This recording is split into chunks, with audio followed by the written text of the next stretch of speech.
Entramos de lleno en ese acuerdo que han firmado esta mañana Pedro Sánchez y Pablo Iglesias para aprobar un proyecto de presupuestos para el año 2019, un acuerdo que además de medidas económicas tiene la modificación de otras muchas leyes que afectan a nuestra vida diaria. Pero vamos a centrarnos en los próximos minutos en esas medidas económicas porque son relevantes, son sustanciales y pueden generar altibajos importantes en nuestra economía. Vamos a verlas ya con detalle y vamos a analizarlas con nuestros invitados. En primer lugar, medidas que afectan a los impuestos. Yo diría, Nazaret García Jara, que va a bajar uno. Sí, los demás todos suben. Eso es, suben prácticamente todos los impuestos. Ana, las empresas pagarán más, el mínimo que se pagará en sociedades será del 15%. Y las empresas de hidrocarburos tendrán que pagar un 18%. Nuevo impuesto también de las transacciones financieras. Cada compraventa de acciones de empresas cotizadas, cuando el valor supere los 1.000 euros, tendrá que pagar a Hacienda un 0,2% del importe. Impuesto también por todas las transacciones en Internet con empresas que superen los 3 millones de euros de ingresos en España. Y las rentas más altas pagarán más en el IRPF. Los que cobren más de 130.000 euros, 2 puntos más. Y por encima de los 300.000 euros, 4 puntos. El patrimonio, si supera el 1.000.000 de euros, también estará gravado. Sube el impuesto un 1%. Y lo único que baja es el IVA, del 10 al 4% el de los productos de higiene femenina y cae al 2%, Ana, el de los servicios veterinarios. No te vayas muy lejos, que nos tienes que contar más cosas, Nazaret. Javier Morillas, buenas noches. Buenas noches. Aurelio García del Barrio, buenas noches. Buenas noches. Esta batería fiscal, que no es una reforma fiscal, que es lo que todos reconocen que necesitamos, pero no se hace sino una subida de impuestos y una bajadita del IVA. ¿Qué os parece? ¿Qué impacto va a tener en la economía? ¿Habéis hecho cálculo? ¿Cuánto dinero detrae? ¿Qué financia? Bueno, yo creo que lo que están buscando es una subida de impuestos en torno a los 8.000 millones de euros, contando con los 4.000 que estaban previstos en los presupuestos ya aprobados, en principio, los del gobierno anterior, para intereses de la deuda que no se ha producido, en acuerdo con esa subida de tipos que todavía no ha tenido efecto. Por tanto, ahí tienes 8 y 4, 12.000 millones para este año, para el año 19, y otros 18, otros 12 para el año siguiente. Son unos 20.000 millones que el gobierno de una forma u otra va a movilizar. Pero es que eso significa que nos están dando gato por liebre. O sea, nos están diciendo que te voy a subir las pensiones, que te voy a dar, que te voy a dar, que te voy a dar, y es no. Necesito 8.000 millones, que si no, no pago los intereses de la deuda. ¿Eso es lo que tú me estás diciendo? ¿Estás de acuerdo? Bueno, aquí, antes de empezar a hablar de los ingresos, porque estamos hablando de equilibrio presupuestario. Luego hablamos de los gastos y ya me decís si llega la cosa o no. O de tender a los equilibrios presupuestarios. Y ese es el problema, que los gastos o los ingresos planteados no cubren los gastos. Pero habría que empezar por analizar cuántos son gastos, porque es un presupuesto que, dentro de que tenemos que decir que tienen limitaciones a la hora de ponerlo en marcha, bueno, primero desde un punto de vista político, porque sabemos que tiene que ser refrendado por el Senado y con la mayoría del PP probablemente eso no vaya adelante, pero independientemente de este tema, o dicho esto, la realidad es que también por la ley de estabilidad presupuestaria el techo de gasto que está este año para el 2018 en prácticamente 120 millones de euros no podría subir más que el 2,7% el año que viene, que está por debajo obviamente del 4, poco que va a crecer el PIB. Para que nos entendamos todos, que nosotros tenemos los números en la cabeza, pero los espectadores seguramente que no. Quieren gastar muchísimo más y no van a poder gastar nada más que un poco más. Claro, básicamente, y por ponerlo en palabras muy llanas, o sea, yo creo que todas las políticas sociales, a cualquiera que se nos planteasen, estaríamos de acuerdo. O sea, sanidad gratis, educación gratis, infraestructura gratis, pero claro, el ticket hay que pagarlo. El gratis no existe. Claro, el gratis no existe, alguien lo tiene que pagar. Entonces el problema es que ¿quién lo tiene que pagar? Bueno, pues obviamente los impuestos, y vía los impuestos todos los ciudadanos. ¿Qué impacto va a tener? Y os pido rapidez, porque es que hay tantas medidas. ¿Qué impacto va a tener esa subida de impuestos en nuestro bolsillo particular? Clases medias, amplias capas de las clases medias, que ya sabemos que es una cosa muy heterogénea, pero... Bueno, al final siempre acaban repercutiendo en el ciudadano, tanto el impuesto sobre la banca como el digital, como cualquiera de los impuestos que se están manejando, incluso lo de las rentas altas, porque al final, si hay una fuga también de actividades muy productivas con salarios muy altos, eso afecta también a la estructura productiva general del país, ¿no? Lo que pasa es que yo creo que ellos tienen una estimación de ingresos que va a ser superior a la que es decir, decir, no va a ser un presupuesto Van a real, va a estar, ingresar menos no, de lo van a que hacer piensan. simplemente un presupuesto con unos ingresos que no son reales, por encima de lo que Para efectivamente gastar se va a más. producir para gastar más los Vale, 8.000 ¿y en la millones, los economía 8.000 qué millones que impacto te he tiene? dicho. ¿Qué impacto tiene que cada compraventa de acciones de 1.000 euros te graben un 0,2%? Que te graben un 3% si haces una operación con Amazon o con Google, Bueno, que son pues los grandes claro, gigantes. pues- ¿Eso cómo afecta a nuestro bolsillo? Por ejemplo, dicen, bueno, yo no compro y vendo acciones. Oiga, ¿usted tiene un plan de pensiones o un fondo de inversión? Por cada 1.000 euros de operación se paga 0,2%.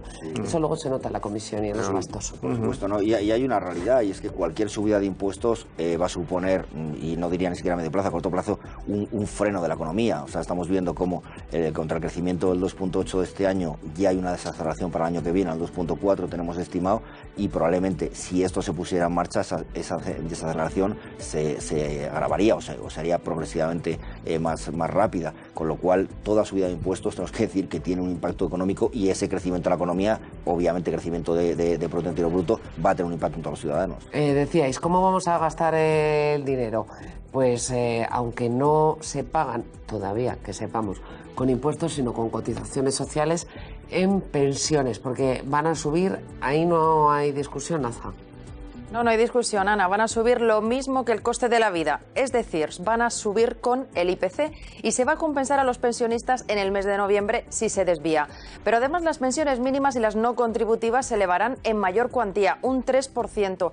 Se buscarán más ingresos vía cotizaciones sociales. Las horas extra, pues tendrán que pagar cotizaciones. Las bonificaciones en cotizaciones sociales de algunos contratos que se hicieron para fomentar el empleo se van a revisar. Probablemente se suprimirán muchas de ellas, y los autónomos que ahora cotizan por la mínima, la mayoría, cotizarán en función de los ingresos. Así que mucho más que ahora, Ana.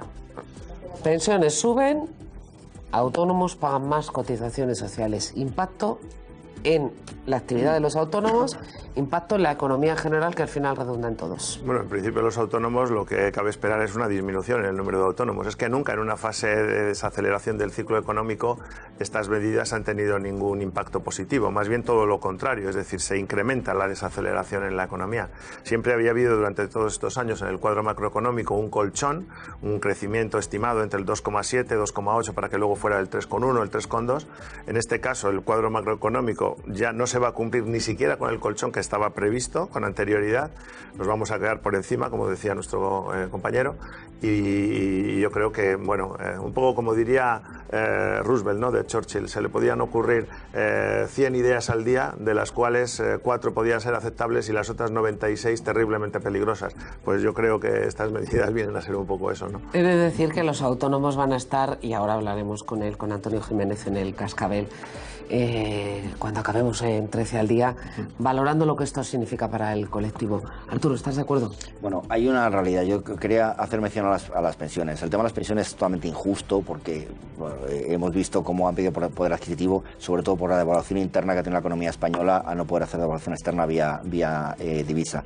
Y han perdido poder adquisitivo. Lo que es cierto es que me parece una propuesta, si se me permite la expresión, chapucera, porque el debate sobre las pensiones debería ser un debate profundo de cómo solucionar el problema de los pensionistas y el poder adquisitivo de los pensionistas. No, bueno, intentar poniendo pequeñas dosis de bálsamo a la situación.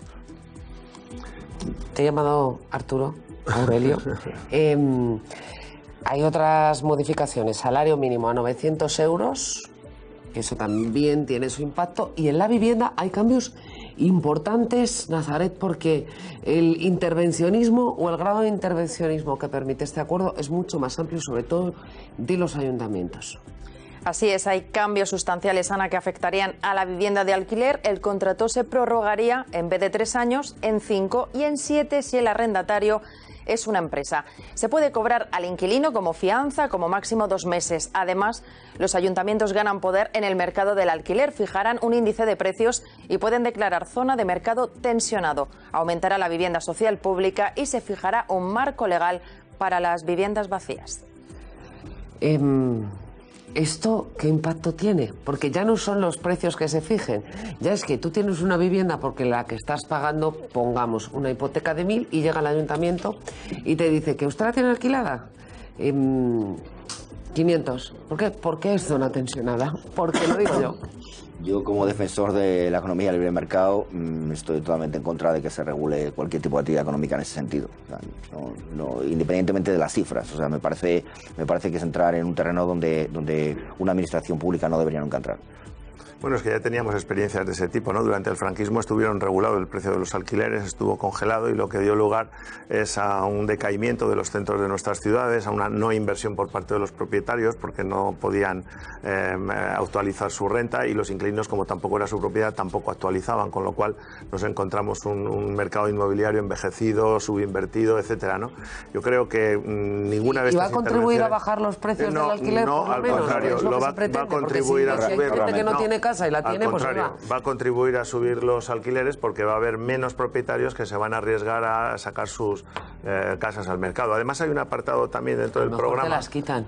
También, bueno, porque hay un programa. Hay una parte del programa que señala una mayor protección con el tema de los desahucios. Sí. Cuando está comprobado que un 75% de todas las casas ocupadas en este momento es por mafias. Con lo cual, bueno, lo que se está haciendo también es un guiño a ese electorado de Podemos, de las plataformas, de Ocupas y, en fin, todo ese segmento. Y eso lo único que va a hacer pues es efectivamente encarecer el precio de los alquileres y que salgan menos números de vivienda menos viviendas al mercado, vamos. Javier, Aurelio, un placer. Gracias por estar aquí con nosotros analizando al trote casi, porque son tantas cosas, todas estas medidas. Gracias. Muchísimas gracias. Buenas noches Muchas gracias. y buen fin de semana.